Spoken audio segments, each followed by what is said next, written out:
How do guys not get intimidated or nervous by hot women? Well, I mean, there's like the correct way, and then there's hacks. I mean, you can just like pretend like the girl has chlamydia, you know, if you like mentally kind of like register like she has chlamydia and like you wouldn't fuck her even if she wanted to fuck you, you're going to interact differently with that girl.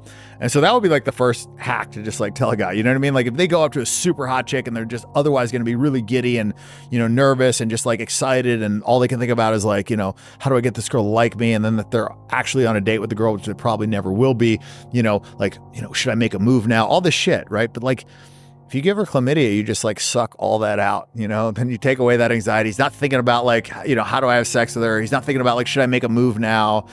And he's going to interact with her differently, you know, and that's one of the things is like interact with these girls like they don't have a bunch of power over you. Like, you know, like you don't need them. Neediness is not attractive, right? And I think that's one of the things that guys subcommunicate when they, you know, overcompliment, when they overchase, when they do a lot of things that guys do, is they just put themselves in a category of like, you know, the needy guy, which is most men.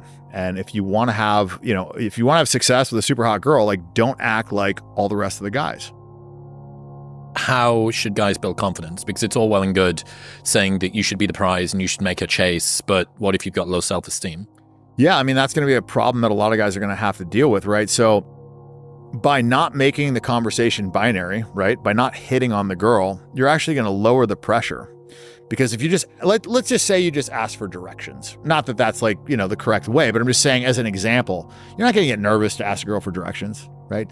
But you're going to get nervous if you feel like you're going to get rejected, right? And you get rejected when you communicate interest or you put her in a position like, you know, you give her compliments or you kind of like state your intentions. You tell her, you know, that, you know, you think she's beautiful and you want to buy her a drink or whatever the fuck it is, you know, so I would say go into the interaction from a standpoint of like, I just want to get to know this person. I want to find out more. I want to dig deeper, you know, like act like you're on the Bachelor and you've got 20 other options. You're not just going to pick the first option. Like you're going to want to know more about this girl. And if you go into the interaction with that, you're going to subcommunicate a lot more value because that's how, you know, a guy that has options is going to act. So you can kind of act as if, and you can cheat the system a little bit and you can like do some hacks in your mind to like put you in a better headspace, which is going to then subcommunicate confidence. And when you do that, then you're going to have better results. When you have better results, you're actually going to naturally have more confidence. You're going to have less anxiety because you're not putting yourself in a position to get rejected, right? And so there's a lot of things that you can do. And so my game has always been about like doing less to get a better result. And I think a mistake that a lot of guys make is they put in a lot of perceived effort. And this is before sex. So before sex, the amount of effort that you put in is going to cut negatively against you. And this is very like counterintuitive for a lot of guys because in life, in your job, in business, you know, the more effort, the more you're going to get a raise or the more likely to get a promotion. You show up at your, you know, buddy's house at 2 a.m. to bail them out or whatever, you know, you bail them out of jail, like the things that you do for your friends, like, you know, then they'll have your back, right? So like all this effort is rewarded everywhere in life except for dating. So the more effort that you put in before you have sex with a girl, the harder it's going to be actually to have sex with that girl. And I think a lot of guys don't understand that concept. What would you say to the women on the internet that go, but guys don't make enough effort with me. I want them to make effort. I want them to show me that they're interested. There's enough Lothario Playboy guys out there. It's actually really attractive when a guy shows me that he's interested and displays effort. She's lying. Like, I mean, I think it's good to give effort after it's justified or deserved, but like I just ignore almost everything that women say because it's almost all bullshit. Because you ask women like, what do you want in a guy? And then you look at the last 20 guys they fucked and they have like almost none of those things on the list. So like asking, which is why like women dating coaches are just like such a waste of time, because there's what women say they want and then there's what they respond to, and what they respond to is what's important, right? So, and I don't think a lot of them understand like the subconscious response mechanisms too. Like one big one is pre-selection and jealousy. Like those are Talk to me powerful. about that. So pre-selection, you arriving or you being around other attractive girls.